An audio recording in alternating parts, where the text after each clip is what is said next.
তাদের জায়গা থেকে ক্ষমতায় এসেছে আওয়ামী লীগের ভোটের মাধ্যমে।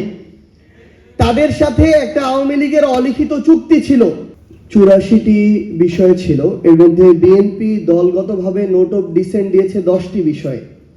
ওই 10টি বিষয় হচ্ছে বাকি 74টা বিষয়ের চেয়ে বেশি গুরুত্বপূর্ণ এই রাষ্ট্রের জন্য, সংস্কারের জন্য, অগ্রগতির জন্য। অন্তর্বর্তীকালীন সরকারের 133টা অধ্যাদেশ, এর মধ্যে ইতিমধ্যেই 20টা বাতিল হয়ে গিয়েছে। এগুলো আর নতুন করে আইন করার কোনো সুযোগ নেই।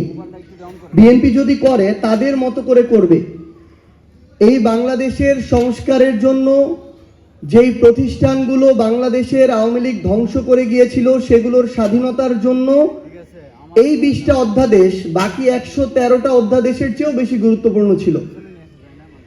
তার মানে শুধুমাত্র একটা অভ্যুত্থানের প্রেক্ষাপটের পূর্বে এবং পরে বিএনপি, জনাব তারেক রহমান কিংবা তাদের নির্যাতিত নেতাকর্মীরা বাংলাদেশের যে সংস্কারগুলো চাইতো, যেই প্রতিষ্ঠানগুলো দ্বারা তারা জুলুমের শিকার হয়েছিল, যেই প্রতিষ্ঠানগুলোকে তারা স্বাধীন সার্বভৌমভাবে চলার আকাঙ্ক্ষা পোষণ করেছিল, তারা ক্ষমতায় আসতে না আসতে ওই প্রতিষ্ঠানগুলোকে আবার তাদের মতো করে চালাতে চায়।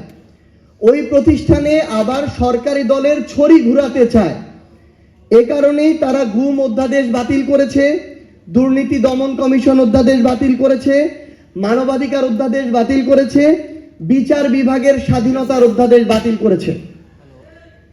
আরেকটা গুরুত্বপূর্ণ বিষয় হচ্ছে, দুঃখজনক হলে এটাই সত্য যে বিএনপি তাদের জায়গা থেকে ক্ষমতায় এসেছে আওয়ামী লীগের ভোটের মাধ্যমে। তাদের সাথে একটা আওয়ামী লীগের অলিখিত চুক্তি ছিল। আওয়ামী লীগের বিভিন্ন নেতাকর্মীরা, ইভেন শেখ হাসিনা পর্যন্ত দেশের বাইরে বসে এখন এই কথাগুলা বলে।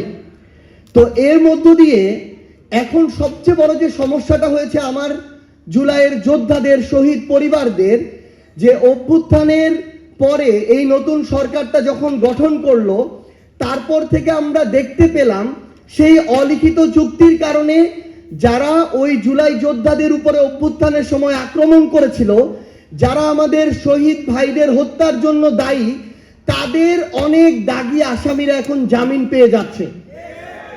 আমাদের আহত যোদ্ধাদের উপরে ঢাকা শহর থেকে শুরু করে বিভিন্ন জায়গায় যারা হুমকি দিয়েছিল, আক্রমণ করেছিল, লাঠি দিয়ে পিটিয়েছিল, তারা এখন আবার ওই একই জায়গায় বুক ফুলিয়ে বেড়াচ্ছে এবং আমার আহত যোদ্ধা আর শহীদ পরিবারদেরকে বলছে যে তোদের সময় শেষ হয়ে এসেছে, আমরা ফিরে এসেছি, দেখব তোরা কি করতে পারিস।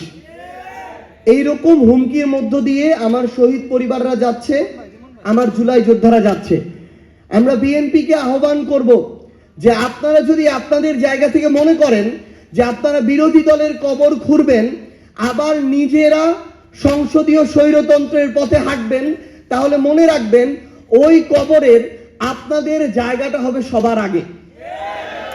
এবং শহীদ পরিবার এবং আহত যোদ্ধাদের সর্বশেষ একটা কথাই বলবো যে আপনারা দয়া করে কোনো কিছুর বিনিময়ে, কোনো কিছুর বিভিন্ন ধরনের তারা তাদের জায়গা থেকে আমরা দেখাচ্ছি, আপনাদেরকে আশা দেখাচ্ছে, লোভ দেখাচ্ছে, দয়া করে এগুলোর বিনিময়ে বিভাজিত হয়ে সামগ্রিকভাবে আপনাদের যে আকাঙ্ক্ষাটা, এটাকে ক্ষতিগ্রস্ত করবেন না। কারণ এই আকাঙ্ক্ষা যদি ক্ষতিগ্রস্ত হয়, বাংলাদেশ ক্ষতিগ্রস্ত হবে, আর বাংলাদেশ ক্ষতিগ্রস্ত হলে আপনিও বাংলাদেশের অংশ, আপনিও এটা হবেন। আমরা আপনাদেরকে কোনো দলের ব্যানারে দেখতে চাই না।